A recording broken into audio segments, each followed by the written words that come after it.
আপনার পালিয়ে যখন ভারতে চলে গেলাম, তখন তো কোথাও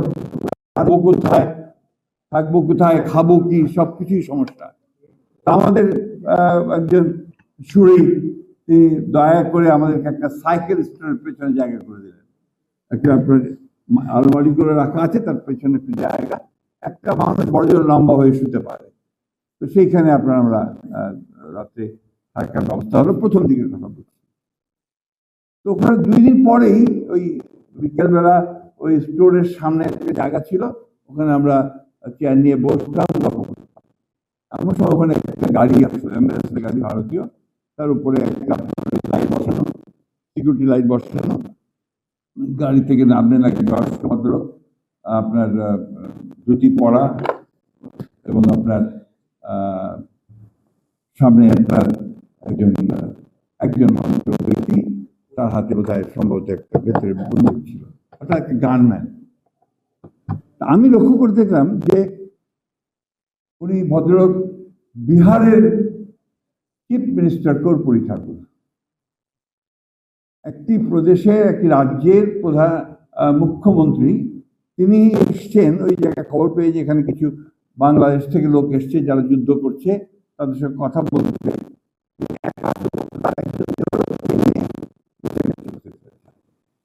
আর আমাদের এখানে যেই মন্ত্রী হয়ে গেল, তার সেলিউট, তার বাঁশি, গাড়ির সামনে একটা গাড়ি, পেছনে আরেকটা গাড়ি, এই যে মানসিকতা তৈরি হয়, ওই মানসিকতা কিন্তু আমাকে ধীরে ধীরে ওই ডিক্টেটরের দিকে নিয়ে যায়। আমি কথাটা সেই জন্যই বললাম যে মাননীয় কথাগুলো বাদ দিয়ে কথা বলতে বললে ভালো।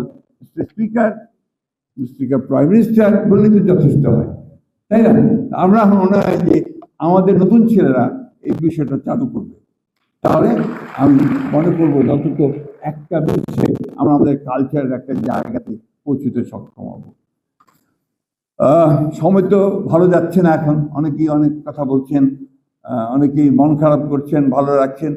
আমি সবসময় খুব আশাবাদী মানুষ, বয়স অনেক, কিন্তু আমি আশাবাদী মানুষ। আমি মনে করি যে এর পরে ভালো সময় আসবে, আরো ভালো সময় আসবে, এবং আমাদের এই ছেলেরা যারা আজকে এত চমৎকার অনুষ্ঠান করছে, এত চমৎকার চিন্তা করছে, এত চমৎকার ভাবছে দেশ নিয়ে নিজেকে তৈরি করার জন্য, সেখানে নিঃসন্দেহে আমার ভবিষ্যৎ অত্যন্ত ভালো। আমি ভবিষ্যৎকে ব্রাইট দেখি, আমি উজ্জ্বল দেখি। আমি শেষ করব, আমি যারা এটা আয়োজন করেছেন তাদেরকে আন্তরিকভাবে ধন্যবাদ, কৃতজ্ঞতা জানাতে চাই যে তারা একটা অত্যন্ত সুন্দর ভালো একটা কাজ করছেন, যে কাজগুলো আমাদের নতুন প্রজন্মকে, কি যেন বলে তোমার, জেন কি বলে, জেন আরো ছোট নাকি,